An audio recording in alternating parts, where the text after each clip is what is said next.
3 Januari 2024. Bunga kaca piring, kalau saya bilang, ada yang bilang bunga ceplok piring.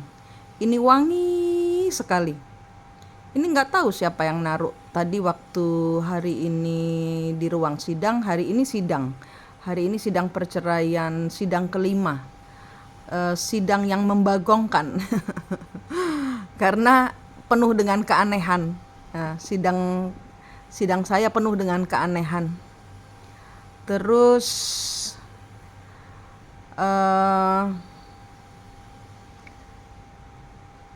sidang pertama itu surat datang, surat panggilan datang. Surat kedua alamat tidak diketemukan. Panggilan ketiga alamat tidak diketemukan lagi. Sidang keempat surat datang, kemudian suruh bawa saksi. Ini sidang kelima, saya tidak punya saksi. Nggak ada yang nggak ada yang mau jadi saksi. Kemudian saya ngomong dong ke suami, ini nggak ada saksi, gimana? Tolong dong itu si Ida, si Rere, si Ratri, cewek-cewek kamu itu, tolong yang mereka yang ngikutin kamu selama sekian lama, lebih lama daripada saya, kamu ajak untuk bantu kita mutusin ini. Wah, suami saya marah. Nggak ada perempuan, mana ada perempuan, nggak ada, saya nggak punya perempuan gitu kan. Lah, kita cerainya karena apa? Kan karena perempuan. Kesurupan dia. Nah, mulailah perang. Saya diungkit-ungkit, oh kamu yang selingkuh, ini. Wah, perang tanding. Sampai saya bilang, kamu nih kesurupan. Sampai saya berselingkuh, saya besok mati. Kamu nanti bakal berantem gede sama teman-teman kamu. Itu kalau kejadian saya yang selingkuh, kalau memang terbukti, ya Tuhan bilang saya selingkuh, bener kamu selingkuh. Nah, maka saya akan mati besok, saya bilang gitu. Terus kemudian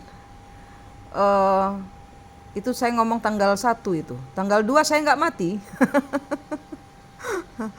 Dan dia meledak. Wah, langsung. Kenapa? Karena saya posting. Ya, karena saya posting sesuatu yang membuat dia marah.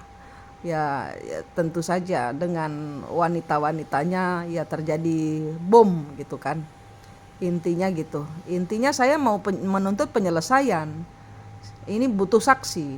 Tolong keluarkan cewek-cewek kamu yang baik, tahu kawan-kawan baik kamu yang kamu bilang baik itu, tolong suruh bantu supaya cepat ini prosesi selesainya.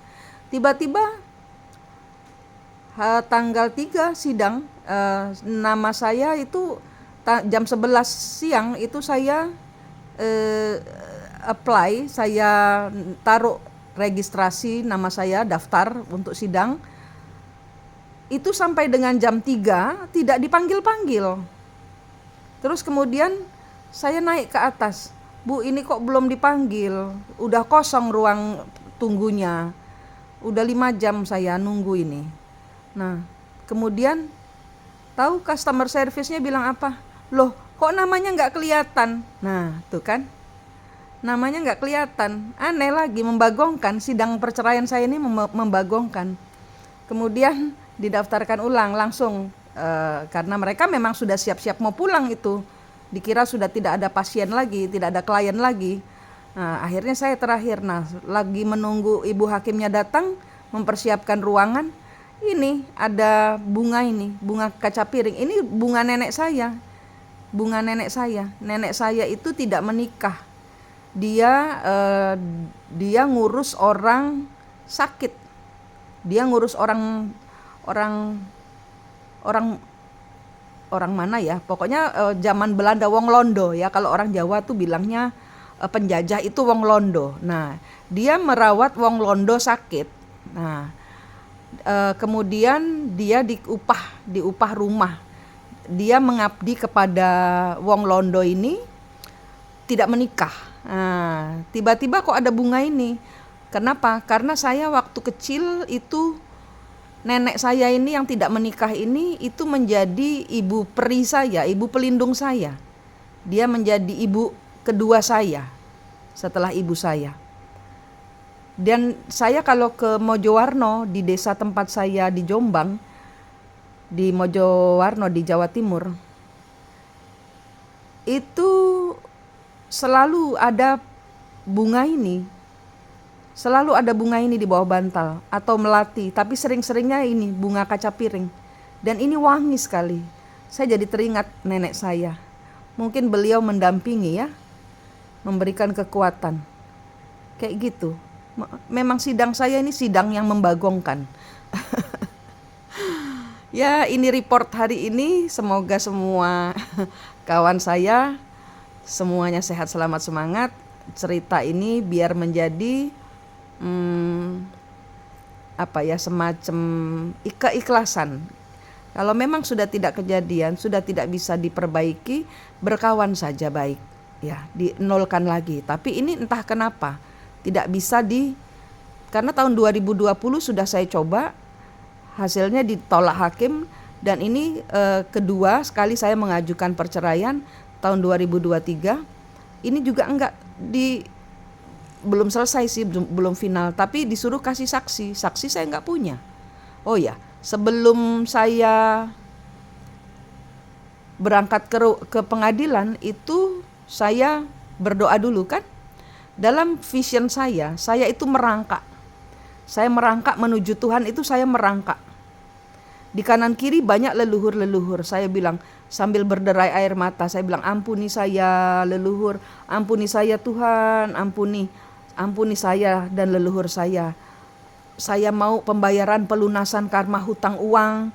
Hutang karma harus lunas pada saat saya hidup ini, pada saat suami saya hidup, supaya nanti kalau suami saya reinkarnasi, beliau tidak punya hutang seperti ini. Kasihan hidup kami, tolong kami, saya bilang gitu sambil saya merangkak menuju Tuhan.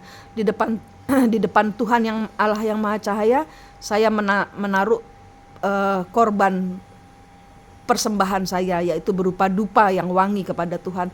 Tuhan, ini